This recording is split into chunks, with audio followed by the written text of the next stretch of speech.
یہ نیلگوں چھتری جو آپ کو نظر آتی ہے یہ تو ایک آسمان ہے، اس آسمان کے بعد میں پتہ چلتا ہے کہ 6 اور آسمان، تو ان آسمانوں کو ہم نے بنایا اپنے قدرت سے، وَإِنَّا لَمُوسِعُونَ، اور ہم اس بات کی قدرت رکھتے ہیں۔ موسیع کا لفظ جو ہے وہ قدرت کے لیے بھی اور وسعت کے لیے بھی، پھیلاؤ کے لیے بھی۔ یہ کائنات ابھی ناتمام ہے، شاید کہ آ رہی ہے دمادم صدائے کن فیکون، صدائے کن کے نتیجے میں اس کائنات کے اندر میں ہر آن کوئی نہ کوئی اضافہ ہوتا رہتا ہے۔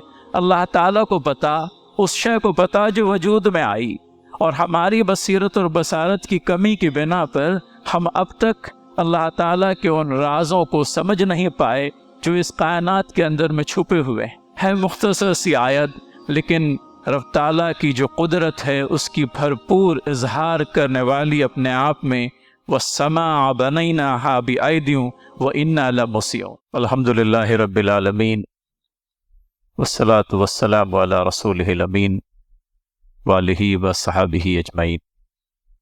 اعوذ باللہ من الشیطان الرجیم، وَالسَّمَاءَ بَنَيْنَاهَا بِأَيْدٍ وَإِنَّا لَمُوسِعُونَ وَالْأَرْضَ فَرَشْنَاهَا فَنِعْمَ الْمَاهِدُونَ وَمِنْ كُلِّ شَيْءٍ خَلَقْنَا زَوْجَيْنِ لَعَلَّكُمْ تَذَكَّرُونَ فَفِرُّوا إِلَى اللَّهِ إِنِّي لَكُمْ مِنْهُ نَذِيرٌ مُبِينٌ۔ صدق اللہ العظیم۔ محترم بھائیوں، بزرگوں اور دوستوں، السلام علیکم ورحمۃ اللہ وبرکاتہ۔ سورہ ذاریات کی ان چند آیات سے آج کے بیان جمعہ کی شروعات کی ہے۔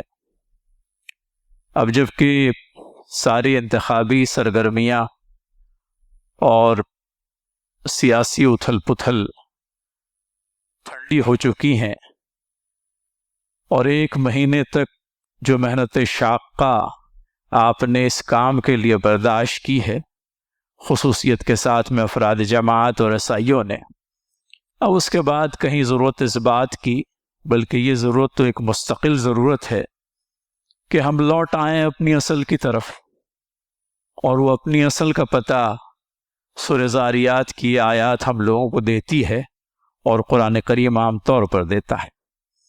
لہٰذا ارشاد باری تعالی، یہ قرآن کریم کا ایک ایسا مقام ہے جو اپنے آپ میں دعوتی اعتبار سے غیر معمولی اہمیت کا حامل ہے، اور پھر اس میں اللہ تعالیٰ کی قدرت، اللہ تعالیٰ کی ربوبیت اور اللہ تعالیٰ کی خلاقیت کا، قوت تخلیق کا، پیدا کرنے کی قوت کا بھرپور اظہار ان 3 آیتوں کے اندر میں ہم لوگوں کو ملتا ہے۔ لہٰذا پہلی آیت کو ایک مرتبہ پھر عربی زبان میں سن لیتے ہیں۔ یاد رکھیے سورہ ذاریات ہے، اور سورہ ذاریات کا میں سمجھتا ہوں تیسرا اور آخری رکوع ہے جہاں شروعات کی یہ آیات ہم لوگوں کو ملتی ہیں۔ اعوذ باللہ من الشیطان الرجیم، وَالسَّمَاءَ بَنَيْنَاهَا بِأَيْدٍ وَإِنَّا لَمُوسِعُونَ۔ اللہ تعالیٰ کا ارشاد ہے کہ آسمان کو ہم نے اپنے زور سے بنایا ہے، اور مزید یہ، اور ہم اس کی قدرت رکھتے ہیں۔ عربی کا لفظ جو استعمال ہوا ہے وَالسَّمَاءَ بَنَيْنَاهَا بِأَيْدٍ، آیت کا لفظ جو ہے وہ اللہ تعالیٰ کے ہاتھ کے لیے، لفظی ترجمہ اگر آپ دیکھیں تو پتہ چلتا ہے کہ آسمان کو ہم نے اپنے ہاتھوں سے بنایا ہے۔ تو استعارے کے طور پر صحیح، اشارتاً صحیح، لیکن جہاں جہاں یہ اللہ تعالیٰ کے ہاتھ کا ذکر آتا ہے تو وہ اللہ تعالیٰ کی قدرت کے اظہار کے طور پر آتا ہے۔ ہاتھ ہے اللہ کا، بندے مومن کا ہاتھ، غالب و کار آفریں، کارکشا کارساز۔ اللہ تعالیٰ کا ہاتھ کیسا ہے؟ غالب ہے۔ غالب سے کیا مراد ہے؟ اسد اللہ کا غالب نہیں، غالب سے مراد زبردست، اپنے آپ میں قوت والا، اپنے آپ میں پورے جہاں کی اتھل پتھل کرنے کی طاقت رکھنے والا۔ تو اللہ تعالیٰ کا ہاتھ زبردست ہے، غالب ہے، کار آفریں، اچھے کاموں کو کرنے والا، کارکشا، مشکل کاموں کو کرنے والا، اور مزید آخر میں کارساز، ہمارے بگڑے ہوئے کاموں کو بنانے والا، ہمارے کیا سبھی کے۔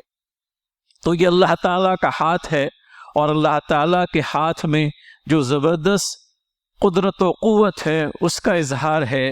وَالسَّمَاءَ بَنَيْنَاهَا بِأَيْدٍ وَإِنَّا لَمُوسِعُونَ۔ ہم نے اپنی زبردست قوت سے آسمانوں کو بنایا. آسمان جس پر ایک اچٹتی ہوئی سی نگاہ ہر روز ڈالی جاتی ہے. افراد جو ہے دیکھتے تو ہیں اللہ تعالیٰ کی قدرت کی نشانیوں پر، لیکن غور و خوض کم ہوتا ہے. آسمان، ایک نیلگوں چھت، کبھی موازنہ کر لیں اپنے گھر کی چھت کا اور اللہ تعالیٰ نے پوری کائنات پر یہ جو نیلی چھت بنائی ہے اس کا. آپ کے گھر کی چھت بغیر ستونوں کے تھوڑی دیر کے لیے بھی رہ نہیں سکتی، اور اللہ تعالیٰ نے جو چھت بنائی ہے اپنے آپ میں ایسی زبردست کہ بغیر ستونوں کے پتہ نہیں کتنی صدیاں گزر گئی، آج تک اپنی جگہ قائم ہے. اس پر آپ ایک نگاہ دوڑائیں، آپ کو کوئی رخنہ نظر نہیں آتا. سورہ ملک میں اللہ تعالیٰ فرماتا ہے کہ اس تخلیق کے اوپر آپ ایک نگاہ دوڑائیں، آپ کی نگاہ جو ہے بے نیل و مرام واپس لوٹ آئے گی، وہاں پر کوئی رخنہ آپ نہیں پائیں گے. اور اس آسمان کے تعلق سے یہ نیلگوں چھتری جو آپ کو نظر آتی ہے یہ تو ایک آسمان ہے، اور اس آسمان کے بعد میں پتہ چلتا ہے کہ 6 اور آسمان. تو سما کا لفظ جو آیا ہے ارض کے مقابلے میں، زمین کے مقابلے میں، زمین ایک لیکن آسمان کئی سارے، 7 کے قریب، جیسا کہ ہم کو پتہ ہے.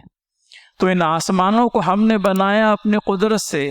وَإِنَّا لَمُوسِعُونَ، اور ہم اس بات کی قدرت رکھتے ہیں. موسیع کا لفظ جو ہے وہ قدرت کے لیے بھی اور وسعت کے لیے بھی، پھیلاؤ کے لیے بھی. یہ کائنات ابھی ناتمام ہے، شاید کہ آ رہی ہے دمادم صدائے کن فیکون. معلوم پڑتا ہے کہ ہر آن اس میں اللہ تعالیٰ کو اضافہ فرما رہے ہیں. ہماری بصیرت سے اور ہماری بصارت سے یہ بات پرے صحیح، لیکن اپنے آپ میں یہ کائنات ابھی ناتمام معلوم ہوتی ہے کہ وہ صدائے کن جس کے ذریعے سے عالم وجود میں آیا، بلکہ عالمین وجود میں آئے، وہ صدائے کن جو ہے جاری ہے. اور اس صدائے کن کے نتیجے میں اس کائنات کے اندر میں ہر آن کوئی نہ کوئی اضافہ ہوتا رہتا ہے. اللہ تعالیٰ کو پتا، اس شے کو پتا جو وجود میں آئی، اور ہماری بصیرت اور بصارت کی کمی کی بنا پر ہم اب تک اللہ تعالیٰ کے ان رازوں کو سمجھ نہیں پائے جو اس کائنات کے اندر میں چھپے ہوئے ہیں. ایک ہی آیت مبارکہ ہے لیکن اللہ تعالیٰ کی زبردست قدرت کی نشاندہی کرتی ہے. سمجھیں اس کو، ہے مختصر سی آیت لیکن رب تعالیٰ کی جو قدرت ہے اس کی بھرپور اظہار کرنے والی اپنے آپ میں. وَالسَّمَاءَ بَنَيْنَاهَا بِأَيْدٍ وَإِنَّا لَمُوسِعُونَ. اب آسمانوں سے آتے ہیں زمین کی طرف. وَالْأَرْضَ فَرَشْنَاهَا فَنِعْمَ الْمَاهِدُونَ، اور زمین کو ہم نے بچھایا اور ہم سب سے بہترین بچھانے والے ہیں. ماہدون کا لفظ ہے جو مہد سے ہے. مہد کہتے ہیں ماں کی گود کو. ہمارے یہاں اردو میں بولا جاتا ہے کسی شخص کے حالات زندگی بیان کرنا ہو تو فلاں بن فلاں مہد سے لحد تک، ماں کی گود سے لے کر اپنی قبر تک. تو مہد کا لفظ ماں کی گود کے لیے، اور زمین کو گویا کہ تشبیہ دی جا رہی ہے کہ اس زمین پر رہنے والی تمام تر مخلوقات کے لیے اللہ تعالیٰ نے اس زمین کو ایک ماں کے گود کی مانند بنا دیا.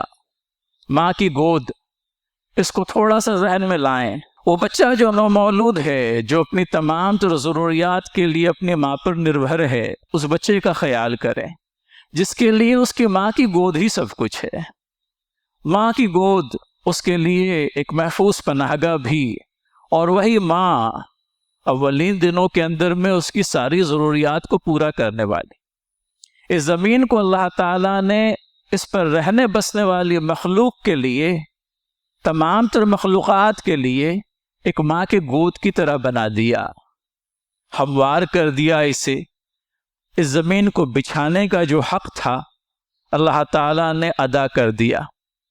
یہ دوسری آیت پہلی قدرت کی نشانی. ہم نے جو پہلی آیت پڑھی تھی جس میں اللہ تعالیٰ نے آسمانوں کو بنانے کی اور اپنے موسیع ہونے کی بات کہی تھی، وہ اللہ تعالیٰ کی قدرت کی نشانی. اب جو نشانی ہے وہ اللہ تعالیٰ کی ربوبیت کی. اللہ تعالیٰ ہمارا رب ہے، اور رب کا عام طور پر ترجمہ ہوتا ہے پالنے والا، پالنہار. پالنے والا کسے کہتے ہیں؟ ایک وہ ذات جو ہم کو بنانے کے بعد میں ہم کو بھلا نہیں بیٹھی، بلکہ ہماری ہر ضرورت کی تکمیل کر رہی ہے، ہماری ہر ضرورت کی تکمیل کر رہی ہے، کھانے پینے، پہننے اور رہنے سے لے کر یہاں تک کہ ہماری جو روحانی ضرورتیں ہیں ان کی بھی تکمیل کا بھرپور سامان اللہ تعالیٰ نے فرمایا۔ تو رب ہونے کی حیثیت سے رب تعالیٰ کی یہ ذمہ داری کہ وہ اپنی مخلوق کی بھرپور پذیرائی کرے، دستگیری کرے، سو وہ کر رہا ہے۔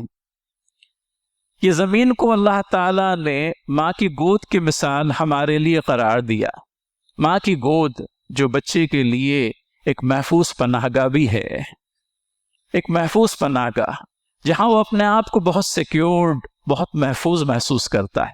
انسانوں کے بچوں کو چھوڑ دیجئے، ایون جانداروں کے اور پرندوں کے اور دیگر مخلوقات کے جو بچے ہوتے ہیں وہ بھی اپنی ماں کی گود کے اندر میں اپنے آپ کو محفوظ کر سکتے ہیں۔ اس مرغی کی مثال کو ہی لے لیجئے جو اپنے چوزوں کو جب بلاتی ہے اور اپنے پروں کو کچھ اس طرح سے پھیلا دیتی ہے کہ وہ سارے کے سارے چوزے اس کی گود کے اندر میں سما جاتے ہیں، اپنے آپ کو محفوظ محسوس کرتے ہیں۔ اس زمین کو اللہ تعالیٰ نے ہمارے لیے ایک محفوظ پناہ گاہ بنایا۔ نہ صرف محفوظ پناہ گاہ بلکہ ہماری تمام تر ضرورتوں کا سامان اس زمین کے اندر میں رکھ دیا۔ اس زمین کے اندر میں رکھا ہوا سامان اندازہ کریں، ایک ماں کے پاس میں وہ غذا موجود ہے جو بچے کی تندرستی کا، بیماری سے بچانے کا، اس کی پرورش کا سبب و ذریعہ بن جاتی ہے، ماں کا وہ دودھ۔ اور اس زمین کے اندر میں بھی اللہ تعالیٰ نے ایسے خزائن فراہم کر رکھے ہیں جو ہماری تمام تر ضرورتوں کو پورا کر رہے ہیں۔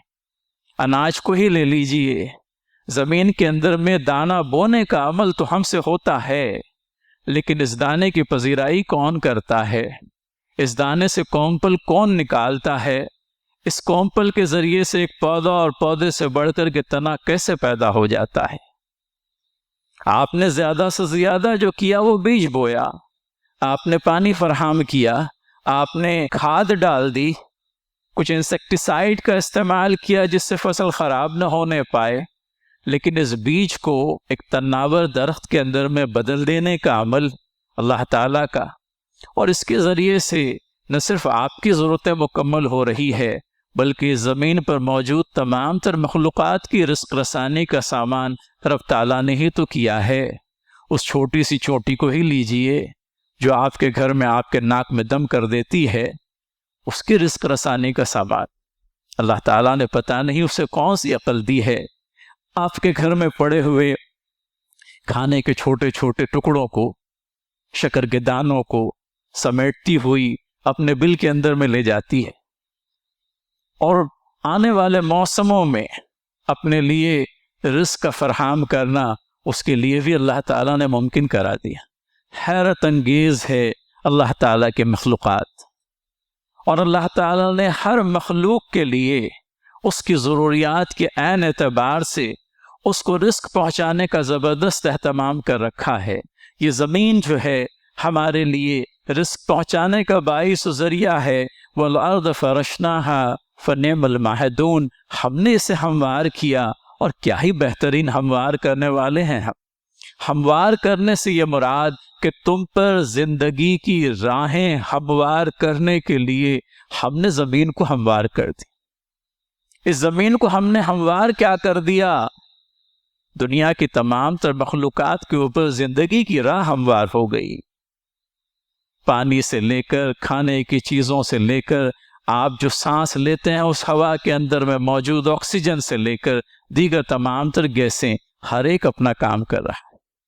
ایک سورج کو ہی دیکھ لیجئے، آپ کے گیلے کپڑوں کو سکھانے کا عمل، یہ تو ایک چھوٹی سی ضرورت ہے جو سورج کے ذریعے سے پوری ہوئی۔ کائنات کے تمام تر اجرام ہر ایک اپنا کام کرتا ہی رہتا ہے، اور پتہ نہیں اللہ تعالیٰ نے کتنی مخلوقات کو ہماری خدمت پر لگا دی۔ پاجامہ سویرے دھو کر کے ڈال دیا، جمعہ کے پہلے سوکھ بھی گیا اور پہن کر کے آ گیا۔ تو وہ کام جو ہے سورج کو جس کام پر اللہ تعالیٰ نے لگایا ہے، سورج نے وہ کام کر دیا، آپ کو احساس نہیں ہوا کیونکہ آپ نے بس پاجامے کو سوکھنے کو ڈالنے کا عمل کر دیا نا، وہ گرمی فراہم کرنا، اس کی رگوں پہ سے سارے پانی کو نکال دینے کا کام اس سورج نے کیا۔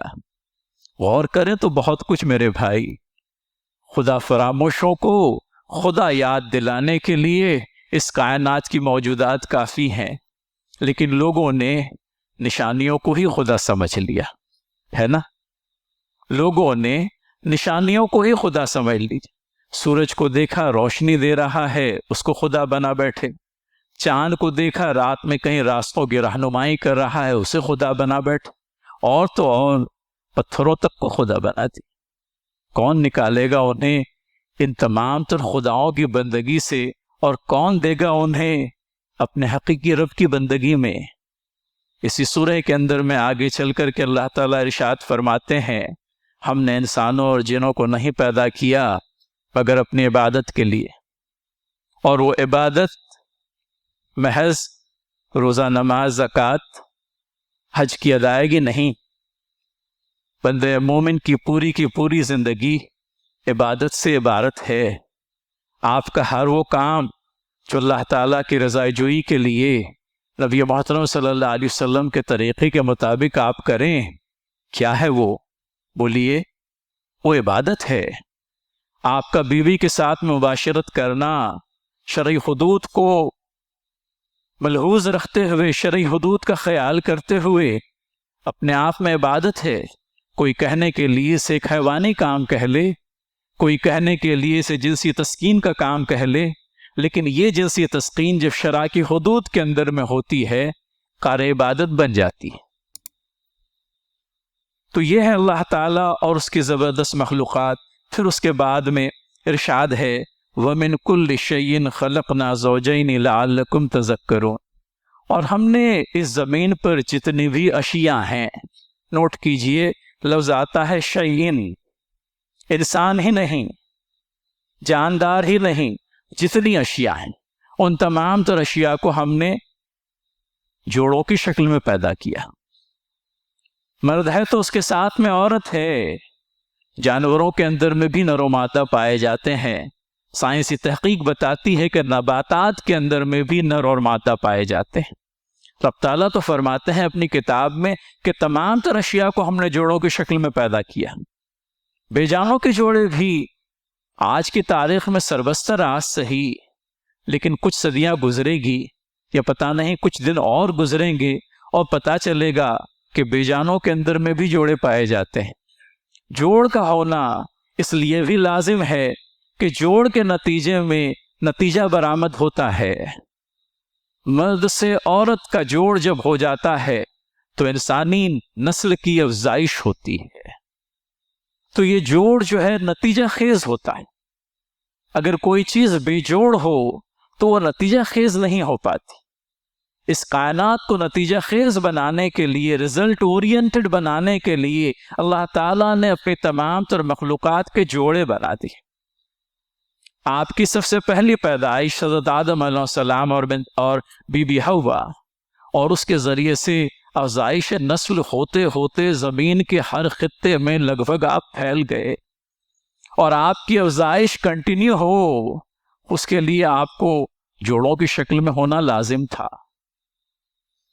مرد اور عورت جب ان دونوں کا اختلاط ہوتا ہے تو وہ نتیجہ برآمد ہوتا ہے جو انسانی افزائش کی، انسانی نسل کی افزائش کا سبب بنتا ہے۔ یہ جانوروں کے تعلق سے بھی آپ کی ضروریات کے پیش نظر اللہ تعالیٰ نے انواع و اقسام کے جاندار زمین میں، خشکی میں، تری میں اور ہوا میں پھیلا دیے ہیں۔ کھائیں اپنی غذا ان تمام تر حلال و طیب جانداروں سے جو اللہ تعالیٰ نے آپ کے لیے حلال کر دی ہیں۔ انواع و اقسام کی غذا، انواع و اقسام کے پھل اور میوے، انواع و اقسام کے جاندار جو طیب ہیں آپ کے لیے، آپ ان سے محظوظ ہو لیں۔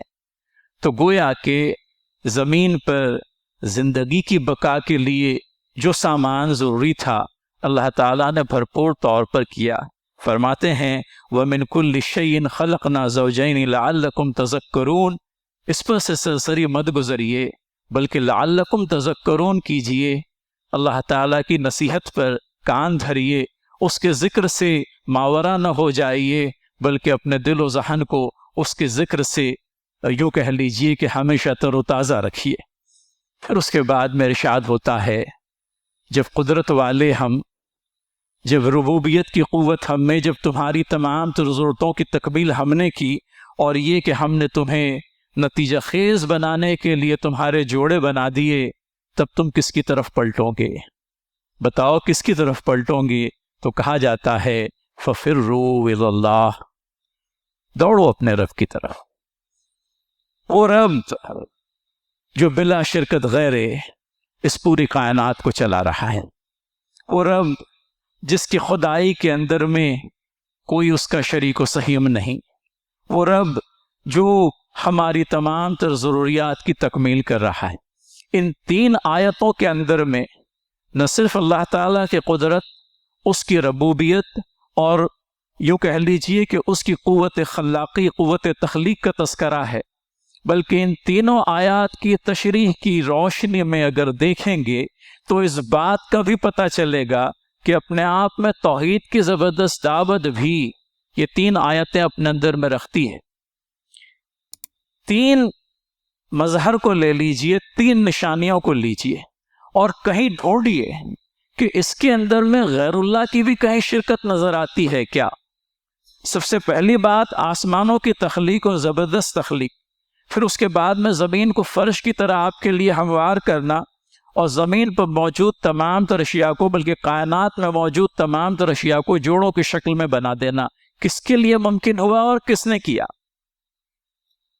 اگر اللہ تعالیٰ نے یہ کچھ کیا ہے اور غیر اللہ کی اس میں کوئی شراکت نہیں، تب آپ کی بندگی کا، آپ کی عبادت کا وہ تنہا حقدار ہے۔ یہ چیز سمجھانی ہوگی خدا فراموشوں کو، اللہ تعالیٰ کے انکاریوں کو، کہ جن کو تم نے اپنے ہاتھوں سے بنا کر کے اپنا خدا بنا لیا، ان میں خدائی کی کوئی قوت، خدائی کا کوئی استحقاق نہیں۔ تمہارا خدا تو وہ ہے جو روز ازل سے لے کر روز ابد تک تمہاری تمام تر ضروریات کو پورا کر رہا ہے۔ وہ تمہارا خالق بھی ہے، وہ قدرت والا بھی ہے، اور مزید یہ کہ اس نے اس زمین کو تمہارے لیے فرش کے طور پر ہموار کیا۔ یہ زمین ہموار کیا ہوئی؟ تم پر زندگی کی راہیں ہموار ہو گئی۔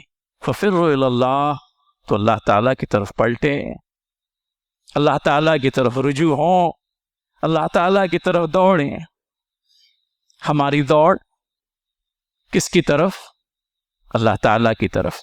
وقتی طور پر لغزشیں ہوتی ہے، کبھی موسم کی گرمی اپنا اثر بتانے لگتی ہے، کبھی کوئی اور شے ہمارے خیالات پر اور جذبات پر حاوی ہو جاتی ہے، لیکن پھر ان پگڈنڈیوں سے نکل کر کے ایک مرتبہ پھر ہم صراط مستقیم پر آ جاتے ہیں۔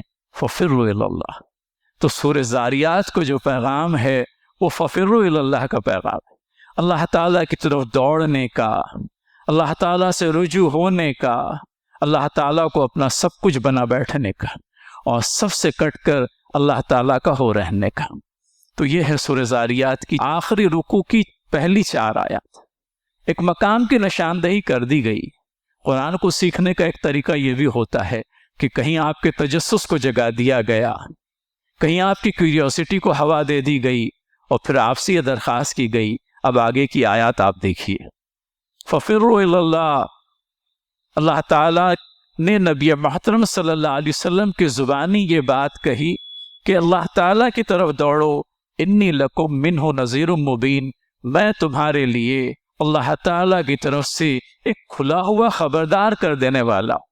نذیر مبین، ڈرانے والا بھی ترجمہ ہوتا ہے، اور انذار کا لفظ جہاں آتا ہے وہ خبردار کرنے کے معنی، خبردار کرنا، کوئی چیز پیش آنے جا رہی ہے اس کی پیشگی اطلاع دینا، تو وہ خبردار کرنے کا کام حضرات انبیاء علیہ السلام سے اللہ تعالیٰ نے لیا۔ اس سورہ کے اندر میں اس کے بعد کی جو آیت آتی ہے کہ اللہ تعالیٰ کی ذات میں کسی اور کو اللہ تعالیٰ کا شریک نہ ٹھہراؤ، اور پھر یہی آیت ریپیٹ ہوتی ہے، انی لکم منہ نذیر مبین، میں تمہارے لیے اللہ تعالیٰ کی طرف سے ایک نذیر مبین ہو، بینہ طور پر خبردار کر دینے والا، تمہارے انجام کی آگہی تم کو دینے والا ہوں کہ تم نے اگر حق کی راہ اختیار کر لی تمہارا انجام نیک ہوگا، تم نے اگر رب چاہی زندگی گزاری اللہ تعالیٰ کے منظور نظر ٹھہرو گے، لیکن اس کے سہارے کو چھوڑ کر اگر دیگر سہارے تم نے پکڑ لیے تو جان رکھو کہ اس دنیا کے اندر میں بھی مایوس لوٹو گے اور آخرت کی ناکامی بھی خدا نخواستہ تمہارا مقدر ہو جائے گی۔ فَفِرُّوا إِلَى اللَّهِ، اللہ تعالیٰ کی طرف پلٹیں، اللہ تعالیٰ کی طرف دوڑ لگائیں، اللہ تعالیٰ کی طرف سرعت سے چلیں، اسی کو اپنا ہادی و ناصر، اسی کو اپنا ماوا و ملجا بنائیں۔ اللہ تعالیٰ مجھے، ہمارے سننے والوں کو، دنیا کے تمام تر لوگوں کو اس بات کی توفیق عنایت کرے۔ آمین یا رب العالمین، وآخر دعوانا ان الحمد للہ رب العالمین۔